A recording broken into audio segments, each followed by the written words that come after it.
High বন্ধুরা, আশা করি তোমরা সবাই ভালো আছো। তো আজকে হচ্ছে মিঠির জন্মদিন। তো বাড়িতে যারা সবাই ছিল সবাই মিলে কিভাবে বেলুন সাজাচ্ছে দেখে নাও একটু। মানে আমি তো ছিলামই, কিন্তু মিঠি নিজেও, তার দাদা, তার দাদান, ঠাম্মি আর সঙ্গে তার দিদা সবাই মিলে বেলুন সাজাচ্ছিল। মিঠি তো একদম লেগে পড়েছে কাল থেকেই, যে আমার হ্যাপি বার্থডে এসছে মাম্মা, আমি বেলুন সাজাবো। কিন্তু কালকে ওকে দেওয়া হয়নি, দু একটাও নিয়ে খেলছিল জাস্ট।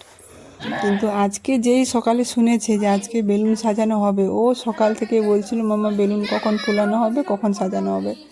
তো যাই হোক, তার দাদান বেলুনগুলো ফুলিয়ে দিয়েছিল। এখন সবাই মিলে বেলুন সাজাতে বসেছি। বেলুন নিয়ে মিঠির যা আনন্দ হচ্ছে সে তো তোমরা ভিডিওতে দেখতেই পাচ্ছ যে ও কীভাবে লাফাচ্ছে। এই ভিডিওটা এখন এতটাই রইল, পরের ভিডিওটা দিচ্ছি।